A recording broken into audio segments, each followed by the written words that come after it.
Então nós vamos falar sobre princípios para intercessão. Vamos dar continuidade ao mesmo raciocínio que o pastor Jonatas começou e falou um pouco acerca também da oração intercessória, mas eu vou trabalhar dentro desse aspecto da intercessão apenas, amém? Para dar continuidade nesse raciocínio que ele pontuou tão importante. Então, o objetivo nosso nessas duas quartas-feiras são responder algumas perguntas. Quais são essas perguntas? Por que é necessário que oremos? Deus é Deus. E assim sendo, por que Ele simplesmente não faz o que Ele quer? Por que fazemos parte desse quadro? Por que os acontecimentos da terra estão de algum modo relacionados com as nossas orações? Qual seria de fato o propósito da oração? Como tornar minha intercessão eficaz? Então são algumas perguntas que a gente muitas vezes se faz quando a gente pensa sobre a oração e sobre a intercessão, principalmente quando a gente pensa dentro da primícia da soberania vontade de Deus, da soberana vontade de Deus. Então são questionamentos que podem surgir, e o nosso objetivo nessas duas quartas-feiras é procurar responder isso dentro da palavra de Deus, amém? Bom, o primeiro tópico que nós vamos falar é sobre o entendimento do domínio do homem. Então, o primeiro tópico é esse aí, o entendimento do domínio do homem, tá? Número 1, sobre esse entendimento. Deus deu domínio ao homem. Como isso funciona? Lá no Evangelho de João, no capítulo 5, os versos 26 e 27, são uma chave que me ajudou a abrir a porta para o entendimento que resolveu alguma dessas indagações sobre a oração. O texto nos diz que, e deu-lhe autoridade para julgar, porque é o filho do homem. Esse é o que diz o texto, deu-lhe autoridade para julgar, porque é o filho do homem. Talvez a gente pudesse pensar que o versículo deveria dizer, porque deu-lhe autoridade para julgar, porque ele é o filho de Deus, não é? Porém, o versículo não diz isso, ele diz que deu-lhe autoridade para julgar, porque é o filho do homem. Bom, esse aspecto, ele é muito importante entender com clareza, porque ele vai nos esclarecer acerca da questão do domínio do homem, a qual Deus o concedeu.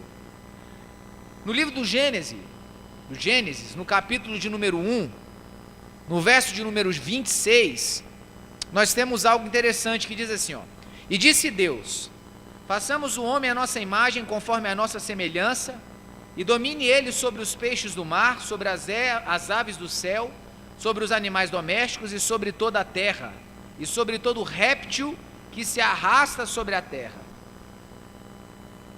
Por que era necessário que Jesus fosse o filho do homem? Para que tivesse autoridade na terra. Vemos aqui que o Senhor, ele fez o homem com um propósito. Deus, ele criou o homem, ele criou a terra, criou as aves, criou tudo, e ele diz, ele deixa claro, ele pontua que o propósito do homem era dominar sobre isso, exercer esse domínio, exercer esse governo, não é? Sobre a obra da sua criação. Toda a terra foi entregue ao governo ou domínio do homem. O homem foi criado com esse propósito na mente de Deus. Deus fez dele o cabeça, ou a autoridade principal sobre a terra. Era esse o objetivo, né? Davi confirma isso nos Salmos, quando ele refere-se à posição especial que o homem tem no plano de Deus. Lá no Salmo de número 8, os versos de 4 a 6, que diz, que é o homem para que te lembre dele? E na frente, ele diz, deste-lhe domínio sobre as obras das tuas mãos, e tudo puseste debaixo de seus pés. Então esse foi o propósito para que Deus, ele criou o homem. Deus criou o homem com esse objetivo. Ele desenvolveu esse modelo de gerência da obra da sua mão, colocando o homem para ser o dominador disso. E é importante ressaltar aqui que uma coisa que a gente fala muito, que Deus, ele não negocia princípios. Deus, ele não negocia os padrões que ele estabelece. Ele não é homem para mentir, ele não é filho do homem para se arrepender. Então o que Deus faz é perfeito. O que Deus faz é dotado de um processo de sabedoria. Então ele não toma uma atitude para voltar atrás nessa atitude. Ele não toma uma decisão para se arrepender dessa decisão. Deus, ele não é alguém precipitado, ele não é como o homem é em suas ações. Então, dentro da sua esfera de avaliação divina, soberana, todo poderoso, ele avaliou que sobre a obra da sua criação, o ser que ele havia criado, o homem, iria exercer o domínio sobre todas essas coisas. E Deus não mudará de ideia. Não mudou e não mudará de ideia. A Bíblia nos diz em Romanos, na epístola do apóstolo Paulo, no capítulo 11, verso 29, porque os dons e o chamado de Deus são irrevogáveis. Ele não muda aquilo que ele determina. Isso significa que Deus não mudará de ideia com relação ao domínio e autoridade que delegou ao homem, o qual possui a sua imagem e semelhança. Amém? Moisés explicou isso no texto que eu acabei de citar aqui. Eu vou agora dar um endereço, que é Números 23, 19, né? Deus não é homem para que minta, nem filho do homem para que se arrependa. Porventura, tendo ele dito, não fará? Ou havendo falado, não cumprirá? Então, claramente a gente entende, a gente verifica nas Escrituras que a vontade soberana de Deus, ela sempre prevalece. E o que ele faz, o que ele delega, ele não volta atrás. É interessante é muito simples a gente ver isso analisando o texto áureo, chamado texto áureo da Bíblia, João 3,16, não é? Vamos lá recitar João 3,16? Porque Deus amou o mundo, segura aí, Deus amou Então, ele viu o homem caído, ele viu o homem fora do seu convívio, separado dele por causa do pecado, e ele o ama. E esse amor, esse desejo, sabe, que fez com que Deus olhasse para o homem e tivesse nele esse anseio de tê-lo novamente consigo, o amor, né, esse amor, provocou em Deus uma atitude. Essa atitude provocada pelo amor de Deus, irmãos, vamos lá, contra quem o homem pecou? Um de cada vez. Contra quem o homem pecou? Quem era o ofendido? Não é? Deus, amém ou não? Agora, o ofendido amou o seu ofensor, sim ou não? Ele poderia então simplesmente, como ele era o ofendido, como ele foi o ofendido, como ele foi aquele que foi ferido pelo pecado, ele poderia dizer assim, não, então a partir de agora eu perdoo todo mundo, vamos esquecer isso aí, vamos passar uma borracha nisso tudo, eu fui o ofendido, mas eu vou ignorar o que vocês fizeram. Se ele era o ofendido, ele não podia ter feito isso, sim ou não? Poderia, ele era ofendido, mas por que ele não fez? Porque mesmo o seu amor não muda a verdade sobre a sua justiça. Então ele amou o mundo, mas nem todo o amor que ele pudesse ter pelo homem poderia mudar quem ele era. Isso é uma beleza sobrenatural de Deus, que absolutamente nada muda a sua estrutura. Por exemplo, nós muitas vezes em nome do amor fazemos um monte de coisa errada, não é verdade? Nós, que eu digo a humanidade, em nome do amor a gente trai. Agora eu não estou amando mais a minha mulher, estou amando uma outra, então eu vou trair. Então em nome do amor eu vou ferir um padrão e um princípio de Deus. Em nome do amor eu vou, sei lá, matar, eu vou machucar alguém, porque eu amo demais, estou muito ciumento. Então o amor, e muitas pessoas, ou a paixão, ou qualquer outro sentimento, amor não é sentimento, mas as paixões que existem elas promovem ao homem, elas proporcionam ao homem quebra de princípios, por causa daquilo que ela vai ser mudada em detrimento do que ela sente. Deus amou o mundo, mas o fato dele amar o mundo não mudou a sua essência. E olha que interessante, vamos continuar o versículo. Deus amou o mundo de tal maneira...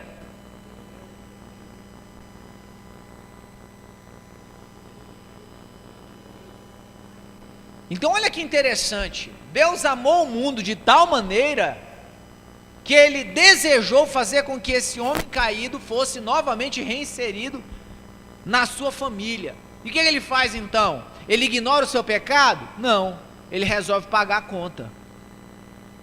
Olha que interessante, irmãos. Então a propriedade de Deus, do seu caráter, da sua integridade é inegociável.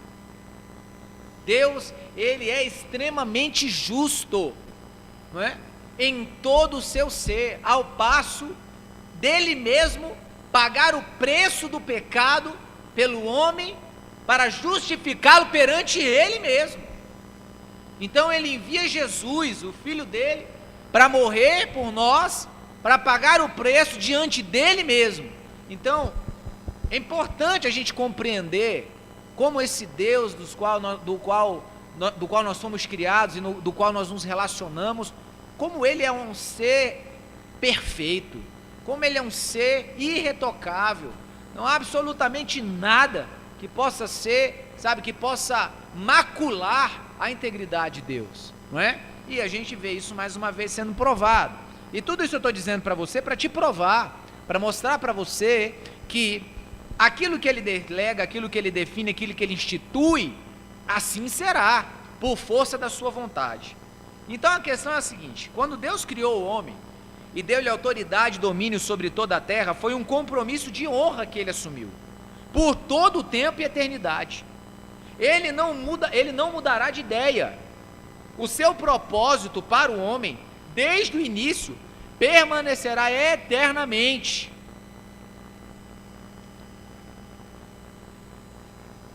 E não vai mudar. O homem criado à imagem e semelhança de Deus tem um destino divino e real de exercitar o domínio e a autoridade neste mundo. O homem criado à imagem e semelhança dele. Esse homem deve ser o cabeça de tudo. Essa foi a orientação de Deus.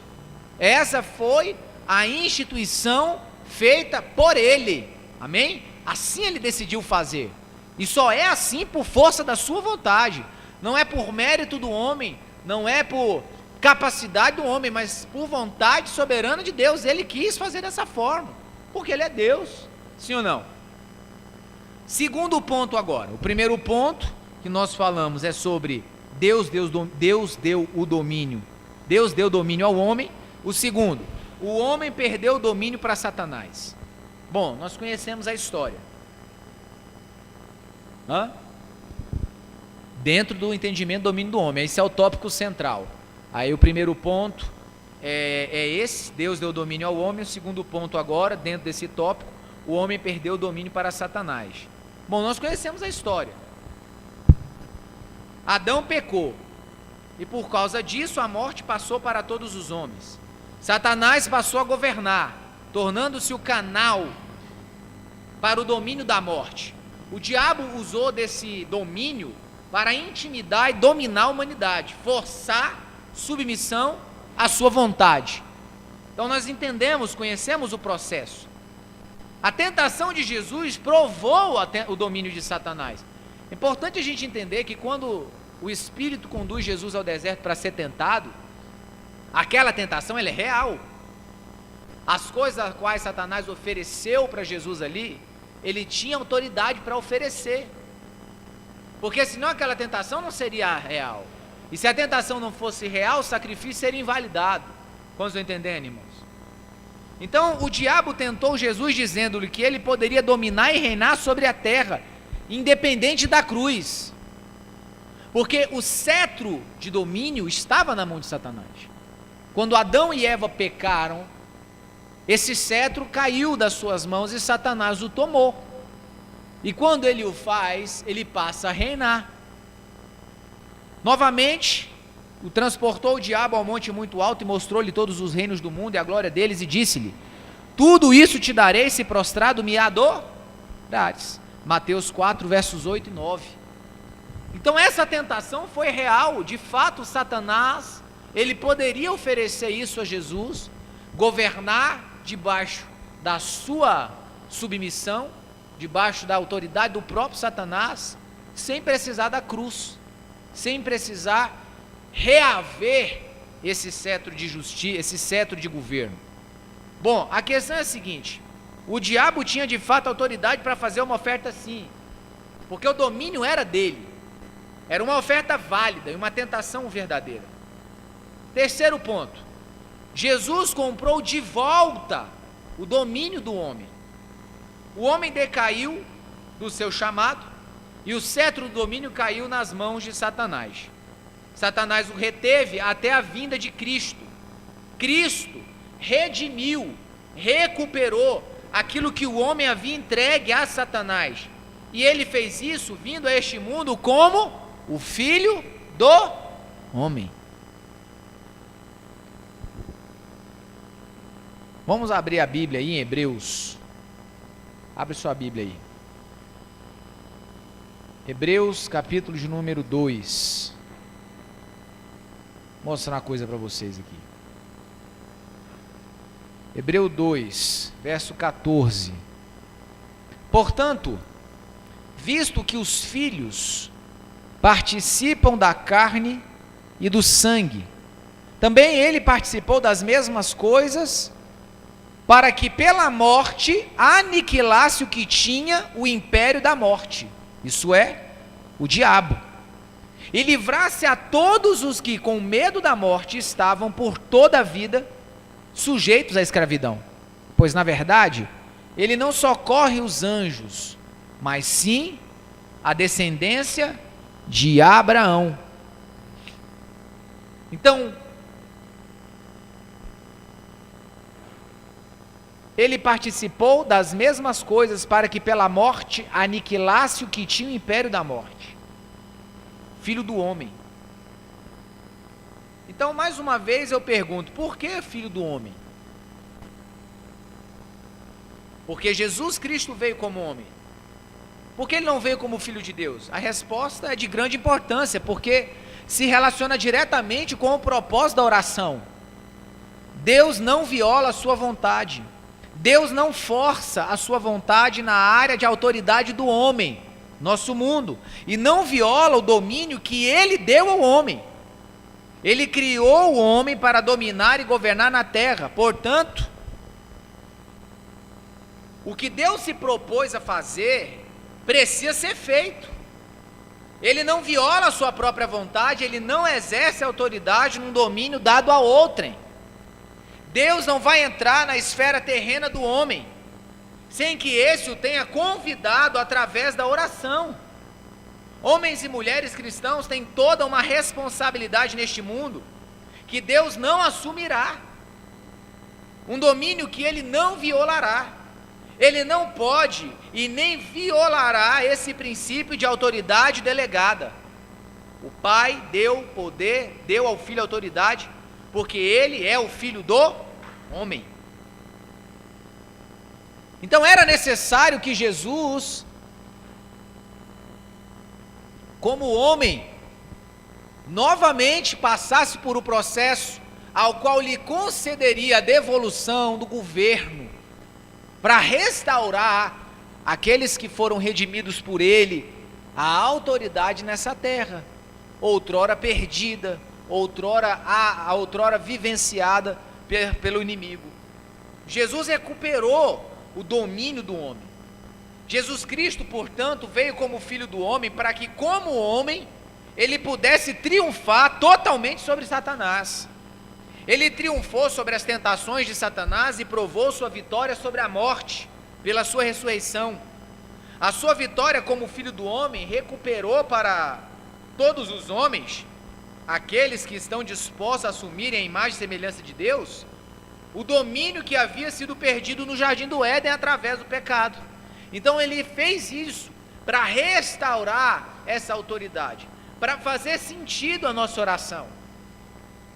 Uma vez que o domínio foi recuperado para o homem, Deus vem a nosso pedido, em oração, e se introduz no reino humano, para que sua vontade seja cumprida. Quando Deus, ele outorga essa autoridade a todos aqueles que foram redimidos por Jesus, fica para nós uma pergunta: e como funcionava na velha aliança? Quando Deus ele chama Abraão e começa a dispensação da promessa, ali o processo começa a startar para esse processo de vinda de Jesus, para que Jesus assumisse novamente essa posição que Adão perdeu no Éden. Quando a dispensação de Abraão, a dispensação da promessa começa, Deus começa a mostrar para Abraão um caminho para se chegar à presença de Deus, um atalho, não um atalho, mas um caminho, vamos dizer assim, um caminho mais difícil, um caminho mais árduo, para que por um tempo, um pedaço de tempo, por um período de tempo, o homem pudesse chegar-se a Deus, o homem pudesse relacionar-se com Deus. Abraão, Isaac, Jacó, Moisés começa uma outra dispensação, onde Deus começa a mostrar para Moisés os processos da adoração, os processos do sacrifício, para que mais uma vez essas orações pudessem chegar a Deus, não é? Quando Jesus ele entra em cena, o véu se rasga, essa comunicação agora ela se abre, aquilo que era restrito, aquilo que era regrado, aquilo que era difícil, aquilo que era manifestado através de um processo, sabe, de rituais, de sacrifícios de animais e uma série de elementos, agora passa a ter um caminho de fato, bem estruturado, um caminho que nós podemos caminhar, um novo e vivo caminho aberto para mim e para você, até a presença de Deus, a todo momento, a todo tempo, a qualquer instante, a qualquer lugar, esse caminho está aberto, esse caminho está livre, o sacrifício foi feito, o sacrifício final, aquele que deveria ser feito, para nos redimir de fato e de verdade. Então, essa é a sincronia com o processo dessa comunicação. Então, continuando, Deus honra o nosso domínio. O que foi dito assim me explica por que a oração é tão necessária. Deus honra o domínio que Ele nos deu como homens redimidos. E Ele espera que nós cheguemos a Ele em oração, antes que Ele entre na arena terrena. Ele respeita o domínio que nos delegou. É por isso que Ele não opera em nosso terreno sem ter quem trabalhe com Ele. Aqueles que descobrirão através da oração a vontade dEle, que venham a praticar a ação necessária para cumpri-la na terra. Então, quando a gente compreende esse cenário, o entendimento sobre oração e intercessão em nós tem que mudar.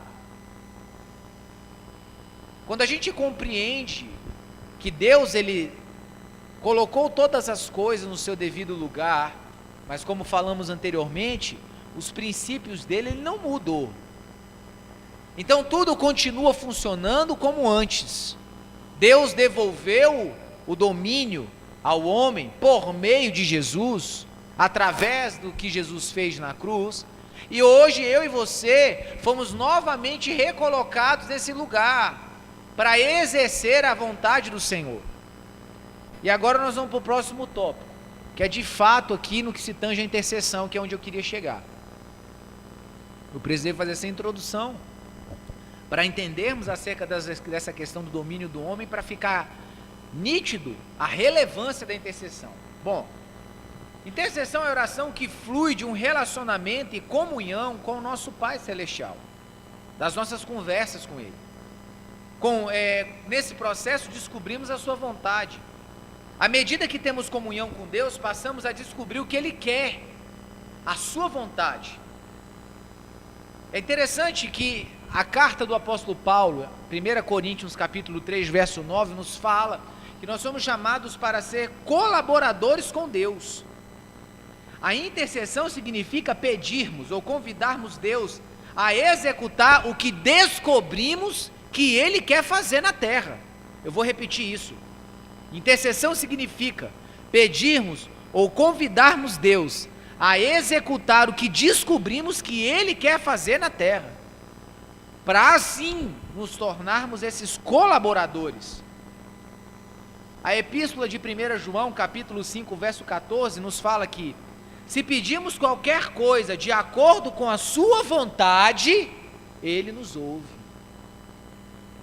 Então, se pedirmos qualquer coisa de acordo com a sua vontade, Ele nos...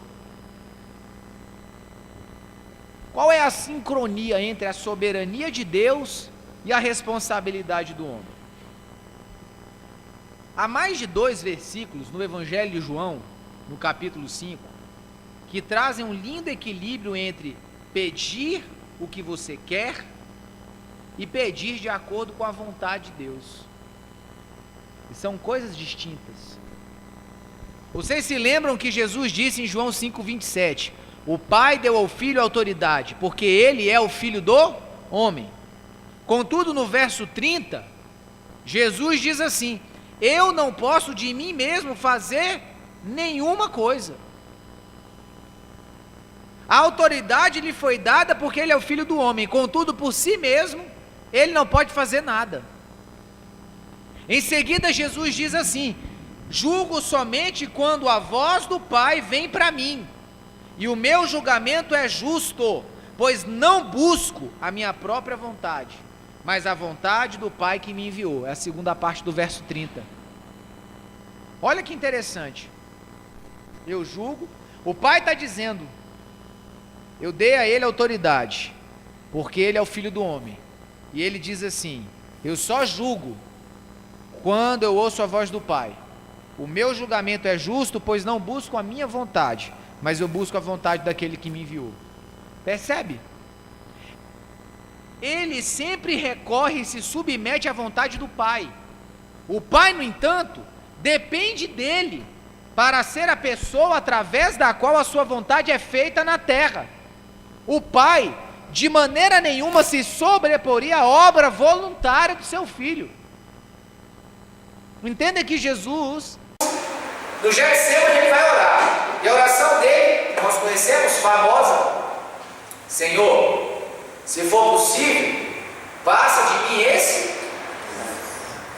Se Jesus naquele momento, ele se opusesse a dar continuidade ao sacrifício na cruz, de forma alguma o Pai não intervir, iria forçá-lo. Só que o Filho, ele está sujeito e submisso à vontade do Pai. E ele conclui a oração dele dizendo o quê? Mas, contudo, não seja feita a minha vontade, mas a sua vontade. Num certo sentido, escolheram ser dependentes um do outro. O Filho havia sido enviado para fazer uma obra aqui na terra. O Pai não operava sem ele. Da mesma maneira, o Filho não faria nada independentemente da vontade revelada do Pai. É esse relacionamento singular, especial entre Pai e Filho, que se torna um padrão para nós. Na oração, Jesus via, olha só, na oração Jesus via o que o Pai estava fazendo e queria que fosse feito. Como Filho do homem, ele tinha então o direito e a responsabilidade de pedir, ou seja, num certo sentido, convidar que o Pai executasse a sua vontade na terra. A oração servia para que ele conhecesse a vontade do Pai. Então ele convidava o Pai para fazer a vontade dele aqui. O Pai então tinha um direito moral de entrar em cena na terra e responder a oração do seu Filho. Na própria oração do Pai Nosso, Jesus nos ensina claramente esse funcionamento. Como que é a oração do Pai Nosso, que nós demos esse nome a ela? Mas como que é essa oração que Jesus ensinou? Pai nosso, que estás, onde Ele está? Ele está no céu. Ele está no céu. Ele está na sua zona de atuação. Ele está no lugar onde Ele escolheu ficar, para governar tudo. O homem está na terra, colocado por Deus aqui, relacionando-se com o seu Deus, relacionando-se com o seu Pai. Contudo, o Pai respeitando a autoridade que Ele mesmo delegou à sua criação. Então, Jesus ensina os seus discípulos a orar: Pai nosso que estás no céu, santificado é o teu nome. Adoração.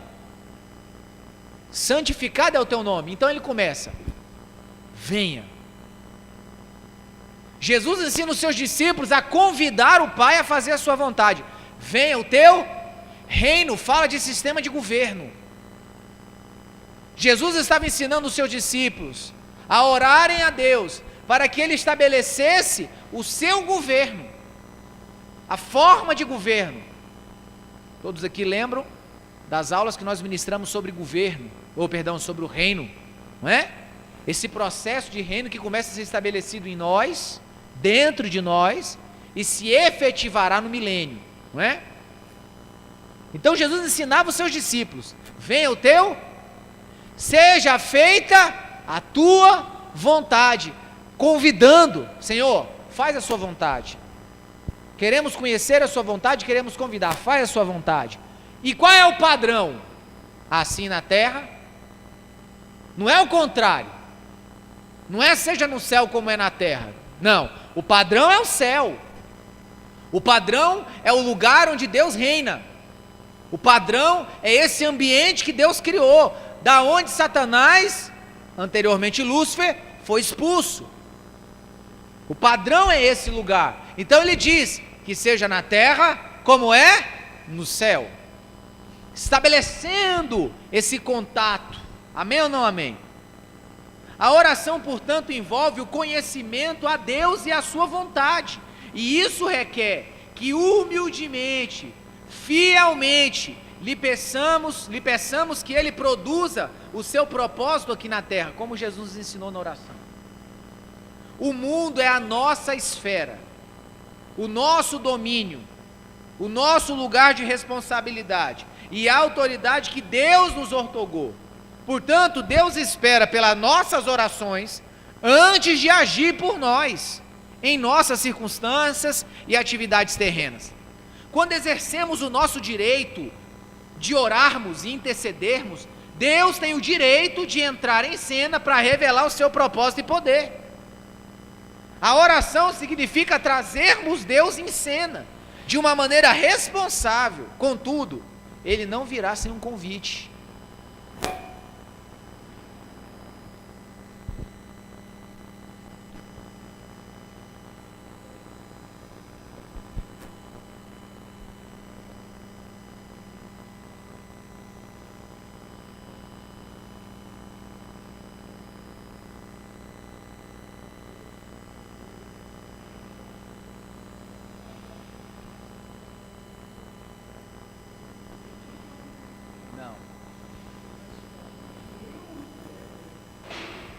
Exponha diante dele aquilo, sem dúvida. É isso aí, é isso aí.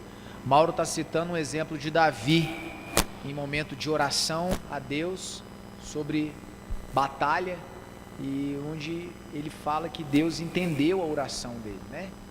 Exatamente esse é o lugar. Entenda que Jesus, quando ele tomou o cetro da mão do diabo, o governo, ele precisou voltar para o céu, não é? Ele ressuscitou e depois ele voltou ao céu, não é? Para dar continuidade ao processo lá no céu, de efetivar tudo que tinha que ser efetivado. E ele deixou quem aqui na terra? O Espírito. Ele enviou o Espírito Santo para servir de consolador, para servir de professor, de instruidor à sua igreja. Para quê?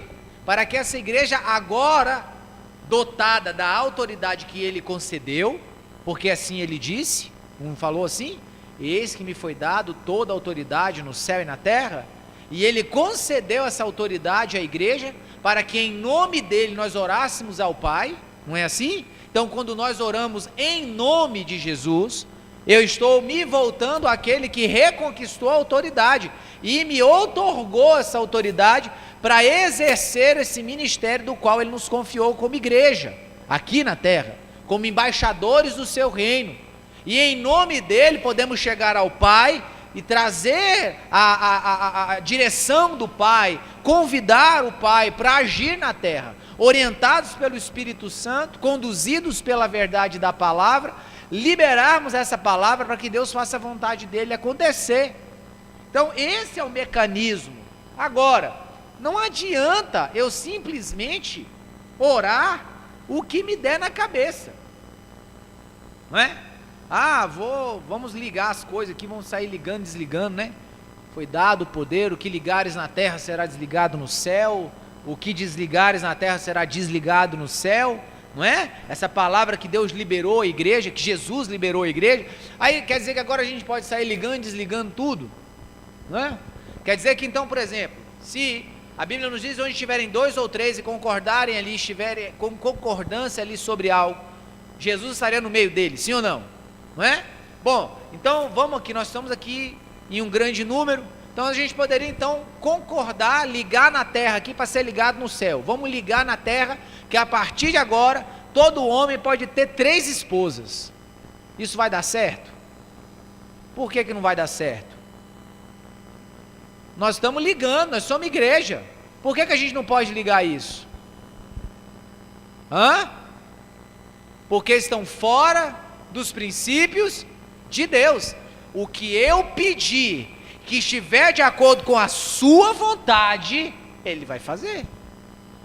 Então agora o Senhor amarrou todas as pontas.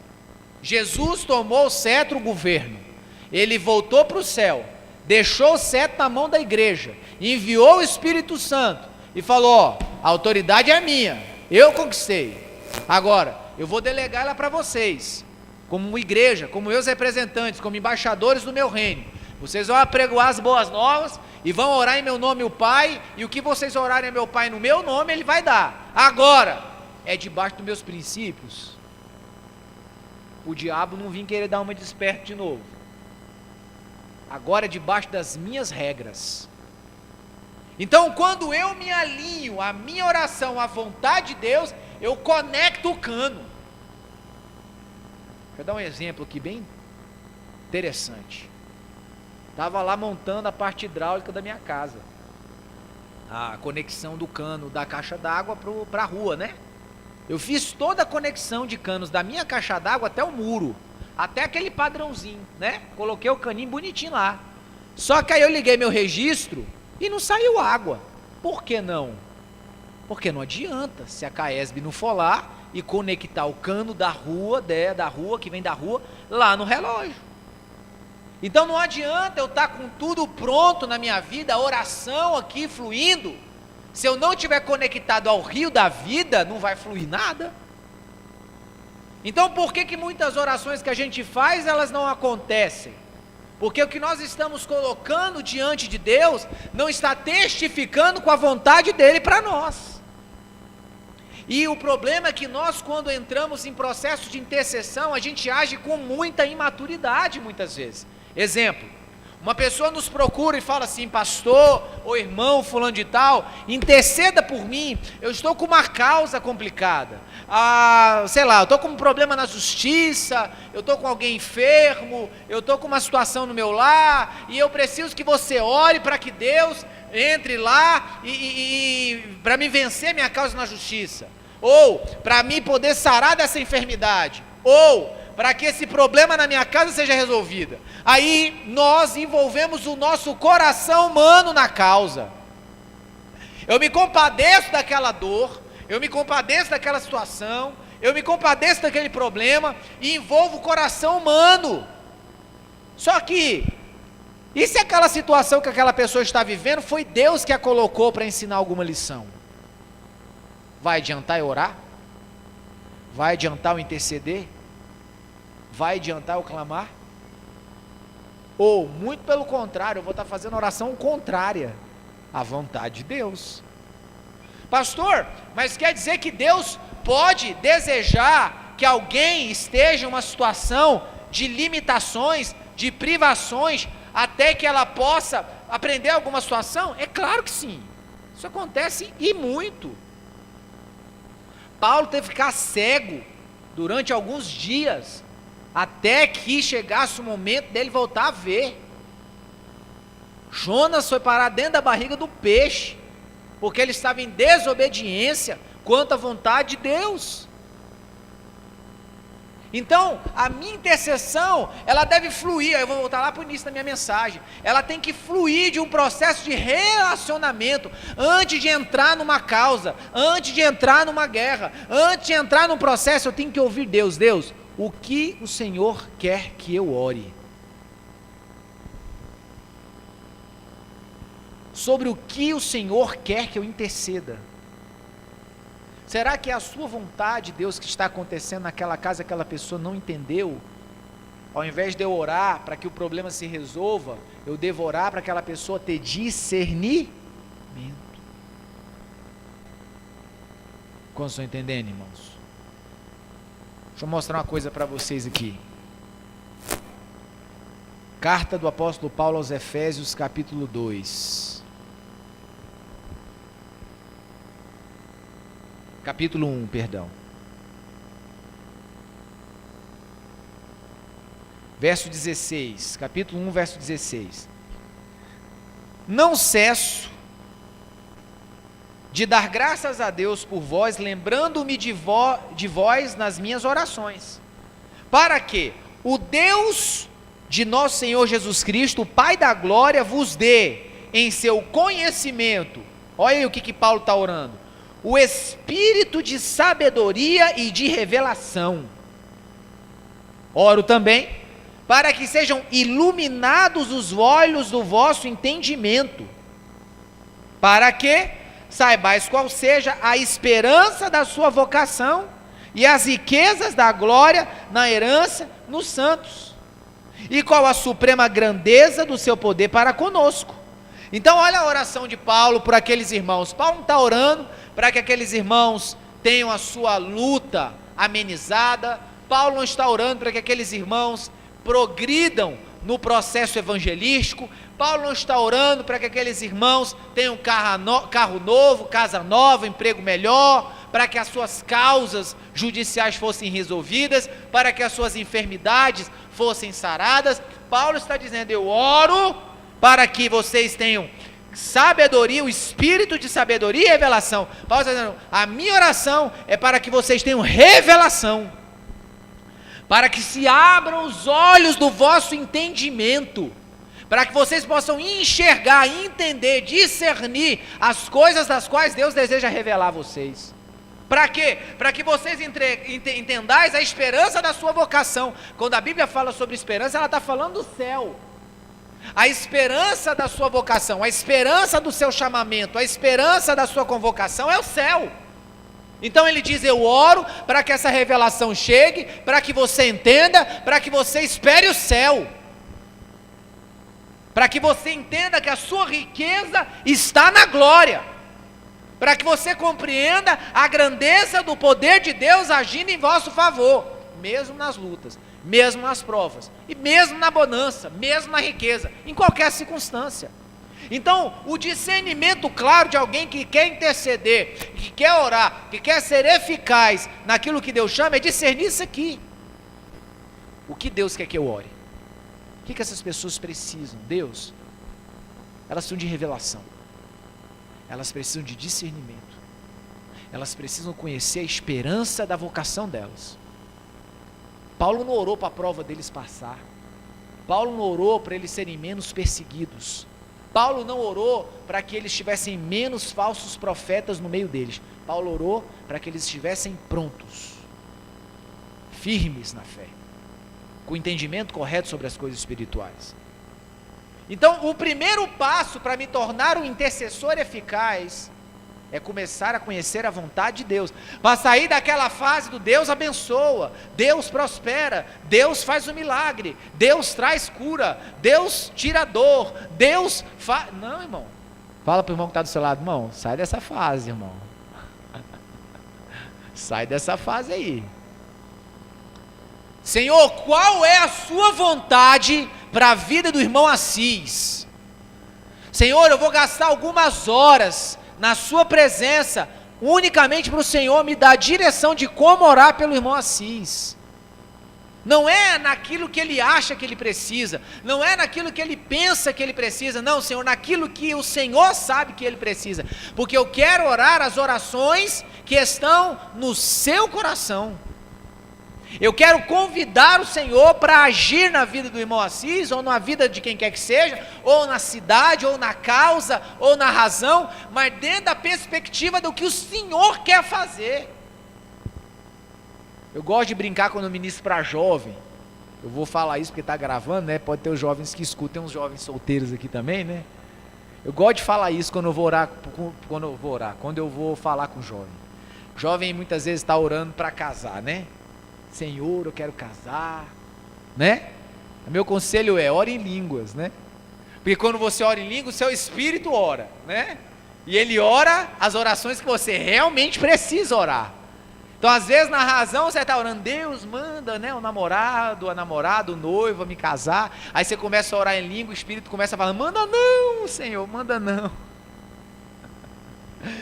Manda não. Né? O espírito começa a orar, e o rapaz está lá orando, Senhor, manda a minha varoa, a minha Rebeca, a minha Raquel, a minha não sei mais quem. Aí ele começa a orar em espírito, aí o espírito começa, Senhor, não manda não, esse menino nem trabalha, tem 18 anos na cara, nem o 2º grau terminou, não, manda não, que essa minha vai sofrer demais, né? Então ora em espírito. A mesma coisa as moças, né? Quando estiver orando, perguntando, Senhor, manda o marido, o esposo, o varão, aleluia, né? Aquele homem de Deus que ama a sua palavra, ora em línguas, ora no Espírito. Talvez o Espírito ora assim, manda não, Senhor, ela tem 17 anos, não sabe nem fazer um arroz, manda não, esse menino vai sofrer horrores, ela não lava nem o prato que ela come, Jesus, não manda não. Os casados já casou, agora já era. Agora a oração tem que ser na razão. Senhor, me dá graça, age na minha vida, trabalha os olhos espirituais, os ouvidos espirituais. E aí, irmão, vamos para a cruz, aleluia. Né? Aí já era, perdeu o playboy. É graça, misericórdia, domínio próprio, mansidão, né?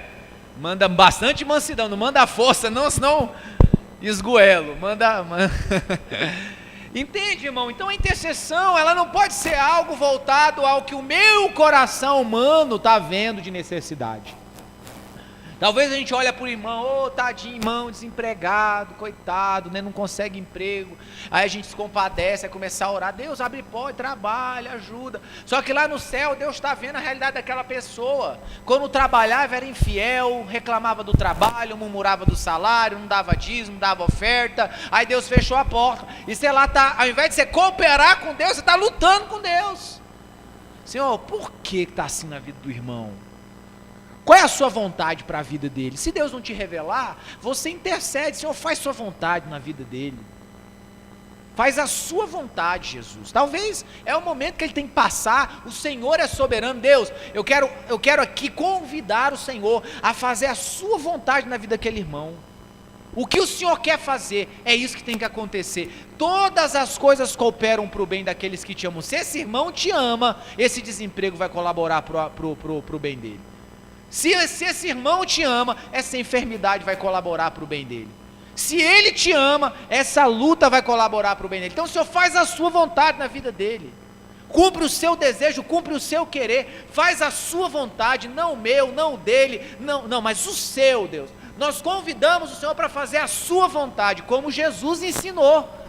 Seja feita a sua. Isso é intercessão. Isso é colaborar com Deus, mas para esse nível chegar na nossa vida, a gente precisa, em primeiro lugar, conhecer a vontade de Deus. E para conhecer a vontade de Deus, tem que me relacionar com Deus. Por isso a intercessão é fruto de uma vida de oração. Alguém que ora, alguém que medita nas Escrituras, porque tem coisas que Deus não vai falar de novo, Ele já falou. Tem gente em busca de revelação de Deus, e Deus já revelou aqui, mas Ele não está satisfeito, porque talvez aquilo que está escrito aqui não é o que Ele queria ouvir, não é? Eu já ouvi isso demais, irmãozinho da igreja chegar assim: ah, pastor, estou orando para Deus me dar uma palavra sobre um namoro que eu estou tendo. Isso eu ouvi mesmo, né? E qual que é a resposta que você está esperando? Não, eu estou orando para ver se Deus confirma, né? Eu estou conhecendo, relacionando com uma pessoa lá do meu trabalho, ele não é cristão não, e eu estou orando esperando Deus falar. Você está de brincadeira, né? Olhei para ela e falei: não, você está de brincadeira, você está zoando a minha cara, né? Isso é piada, né? Você vai dar uma risadinha daqui a pouco. Não, pastor, é sério. Eu falei: meu irmão, você quer revelação da onde? Se a Bíblia já falou que você é julgo desigual, meu filho.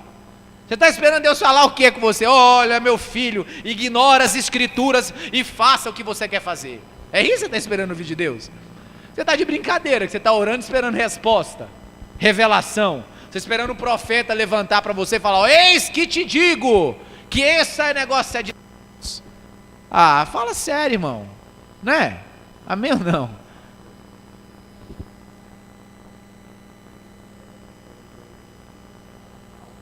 Ah, sem dúvida, infelizmente, né? Infelizmente. Então, irmão, ou você se sujeita à vontade de Deus como está escrito, ou nós não vamos conhecer a vontade dele nunca. Como vocês estão entendendo? Amém ou não amém? Então, para fechar, quando eu começo a conhecer a vontade de Deus através da palavra, através da vida de oração que eu vou estar construindo diariamente, continuadamente, três coisas começam a acontecer nas nossas vidas. Preste atenção. Primeira coisa, eu começo a fazer as orações que Deus quer que eu faça. Eu me torno eficaz. Deixa eu quebrar alguns paradigmas sobre intercessão aqui, ó. Intercessão não é falar alto. Intercessão não é falar 300 palavras em 1 minuto. Intercessão, irmão, não é ficar repetindo um monte de coisa: Deus abençoa, Deus cura, Deus liberta, Deus... Isso não é interceder. Intercessão não é para aquele grupo de irmãs de saião lá da igreja, né? O círculo de oração, aleluia, né? O grupo. Intercessão não é para um grupo seleto da igreja. Intercessão é para todo cristão autêntico. Todo cristão genuíno tem que se tornar um intercessor. Todo cristão comprometido com a palavra e com o reino de Deus tem que se tornar um intercessor. Não tem essa conversa de: você é da intercessão, irmão. É claro, Deus tem pessoas, Ele escolhe pessoas específicas com encargo de intercessão que vão ser diferenciadas nesse negócio aí, tá? Mas isso é que nem o evangelismo, irmão. Tem gente que é diferenciado para evangelizar. Tem gente que, quando está na rua, começa a puxar assunto com 10, com 2, com 3, com 4. A pessoa tem facilidade. Mas isso não isenta a minha responsabilidade de evangelizar. O fato de ter pessoas que têm uma vocação, encargo por intercessão, não me isenta de ser um intercessor. Como vocês estão entendendo? Amém ou não amém? Então, quando eu me relaciono com Deus, quando eu oro, quando leio Bíblia, eu vou fazer as orações que Deus quer que eu faça. Segundo, eu vou sentir os sentimentos de Deus. Eu vou começar a entender como Deus se sente. Ele compartilha o coração dele comigo e com você. Quando ele de fato vê o nosso interesse em conhecer o coração dele, em saber como ele está, em entender como ele vê, como Deus enxerga a nossa cidade, como Deus enxerga a prostituição na nossa cidade, como Deus enxerga o menor abandonado na nossa cidade, o traficante, como Deus enxerga a qualquer pessoa que está no pecado, como Deus enxerga, como Deus sente isso. Quando nós começamos a nos relacionar com Deus, terceiro, nós começamos a pensar os pensamentos dEle, nós começamos a ter os pensamentos que Ele tem, os ideais que Ele tem. Então eu começo a querer o que Ele quer, Eu começo a fazer o que Ele faz, como Jesus. Eu trabalho até agora, porque o meu pai também está trabalhando. Eu faço o que eu vejo meu pai fazer. E quando nós estamos, exato, é uma conexão. Quando a gente começa a relacionar com Deus, essa conexão acontece. E a gente começa a trabalhar naquilo que Ele quer que a gente trabalhe. E não sair louco fazendo meio mundo de coisa, achando que Deus vai achar o máximo. Não, calma, tranquilidade, foco, eficiência. É isso que Deus quer que nós façamos, então vamos fazer. Olha, eu estou entendendo o coração de Deus, pelo que o coração de Deus está gemendo agora. O Espírito Santo, sabe, ele traz do coração de Deus para o nosso coração. Agora, para isso ser alcançado, eu tenho que ter uma vida de relacionamento. Eu tenho que ter uma vida de relacionamento, uma vida de oração. Ali, todos os dias, abrindo meu coração, deixando-me ser conhecido por Ele, ouvindo Ele. É muito importante num tempo de oração você ter um tempo para ouvir. Às vezes a gente só fala, sai falando. Para um pouco, respira. Ouve um pouco. Quem sabe Ele quer falar. Sabe aquelas pessoas que você conversa com ela, que ela fala tanto, nem dá tempo de você falar? Não é? A pessoa não dá nem espaço para você poder falar um pouquinho também. Passa 40 minutos falando, aí de repente, pronto, já chega, vou embora. Não, meu tanto queria só um pouquinho também falar. Sabe? Não, ouve Deus. Escuta. Para um pouco. Sabe? Ouve Ele. Como vocês entendendo, irmãos? Amém. Então nós vamos parar aqui. Na próxima quarta-feira a gente dá continuidade nesse processo. Nós vamos falar na próxima aula sobre oração profética. Amém? Então, Deus abençoe.